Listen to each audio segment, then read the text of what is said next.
নমস্কার বন্ধুরা, প্রচণ্ড গরমে শরীর সুস্থ রাখার জন্যে নামমাত্র তেল মশলায় আজকে তৈরি করে দেখাবো লাউ আর মুগের ডালের ভীষণ হেলদি, মুখে লেগে থাকার মতন একটা রান্না।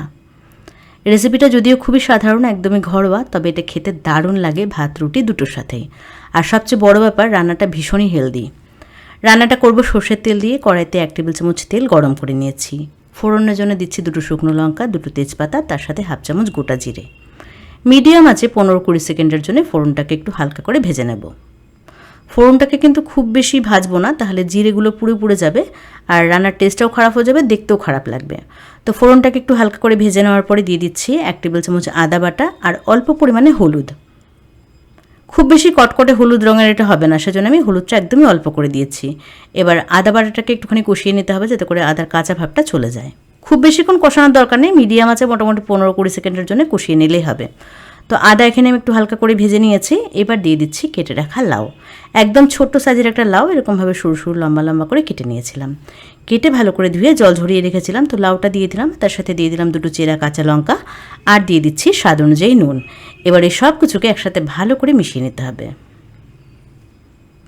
অনেকেই হয়তো করেন এই রান্নাটা, তবে যারা করেন না তারা অবশ্যই এরকমভাবে মুগের ডাল আর লাউ একদম অল্প তেল মশলা দিয়ে একবার রান্না করে খেয়ে দেখবেন, চমৎকার হয় এটা খেতে। তো সব কিছু একসাথে ভালো করে মিশিয়ে নিয়েছি।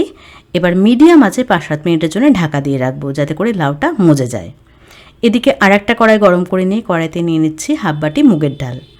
মিডিয়াম আছে 2-1 মিনিটের জন্যে ডালটাকে একদম হালকা করে ভেজে নিতে হবে। ডালটা কিন্তু একদমই লালচে করে ভাজার দরকার নেই, জাস্ট একটু হালকা করে ভেজে নিচ্ছে, যাতে করে ডালের কাঁচা ভাবটা চলে যায়। ডালটাকে বেশি লালচে করে ভাজলে ডাল কিন্তু সেদ্ধ হতে চাইবে না, মানে সেদ্ধ হতে সময় অনেক বেশি লাগবে।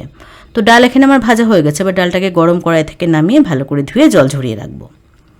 ডাল ভাজতে ভাজতে দেখুন লাউটাও কিন্তু বেশ সুন্দর মজে এসেছে। লাউ প্রচুর জল ছেড়েছে, আরও জল ছাড়বে। লাউটা যেহেতু একদম কচি, প্রচুর জল ছাড়বে, আর লাউয়ের জলেই ডাল আর লাউ খুব ভালো করে সেদ্ধ হয়ে যাবে। এই রেসিপিতে আমি 1 ফোঁটাও জলের ব্যবহার করব না। ডালটাকে ভেজে নেওয়ার পরে ধুয়ে নিয়েছিলাম, তো ডালটা দিয়ে দিলাম আর তার সাথে দিয়ে দিয়েছি হাফ চামচ জিরে গুঁড়ো। এবারে সব কিছুকে ভালো করে মিশিয়ে নিচ্ছি। মেশানো হয়ে যাওয়ার পরে একদম কম আঁচে ঢাকা দিয়ে দিয়ে রান্না করব, যতক্ষণ না মুগের ডাল আর লাউটা খুব ভালো করে সেদ্ধ হচ্ছে।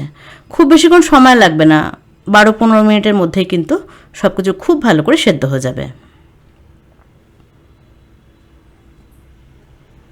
তো 15 মিনিট একদম কম আছে আমি ঢাকা দিয়ে রেখেছিলাম, মধ্যেখানে অবশ্যই 2-3 বার নাড়াচাড়া করে দিয়েছি। এই পর্যায়ে দেখুন লাউ কিন্তু খুবই ভালো করে সেদ্ধ হয়ে গেছে, আর মুগের ডালটাও সেদ্ধ হয়ে গেছে। মুগের ডালটা এরকম একটুখানি গোটা গোটাই থাকবে, খুব বেশি যে একদম ঘাটা ঘাটা হয়ে যাবে সেটা হবে না, মানে একটু গোটা গোটা থাকবে, সেদ্ধ হয়ে যাবে, অথচ বেশি ঘেটে যাবে না, এরকমভাবে ডালটাকে রান্না করতে হবে। এবার এখানে 1 টেবিল চামচ চিনি দিয়ে দিলাম। চিনি দিলে খেতে ভালো লাগে লাউয়ের তরকারি। তো চিনিটা এখানে আমি দিয়েছি 1 টেবিল চামচ। আপনাদের যদি অপছন্দ হয় আপনারা কিন্তু নাও দিতে পারেন। আর দিয়ে দিয়েছি হাফ চামচ গরম মশলার গুঁড়ো আর হাফ চামচ ঘি। ঘি আর গরম মশলা দেওয়ার কারণে রান্নার টেস্টটা কিন্তু একদম অন্যরকম হয়ে যাবে। তো অবশ্যই চেষ্টা করবেন একটুখানি ঘি আর গরম মশলা দেওয়ার। এবারে সব কিছুকে একসাথে ভালো করে মিশিয়ে নিয়ে গ্যাসের ফ্লেমটাকে একটু বাড়িয়ে আরও 2-1 মিনিট একটুখানি রান্না করে নিতে হবে। তাহলেই তৈরি হয়ে যাবে মুগের ডাল দিয়ে লাউয়ের ঘন্ট। এটি দেখতে যেমন চমৎকার, খেতে কিন্তু ততটাই সুস্বাদু আর ভীষণ হেলদি। ভাত রুটি দুটোর সাথে এটা দারুণ লাগে খেতে। তো কেমন লাগলো আজকের রেসিপি সেটা অবশ্যই কমেন্টস করে জানাবেন। ভিডিও ভালো লাগলে একটা লাইক করবেন আর চ্যানেলটাকে সাবস্ক্রাইব করবেন।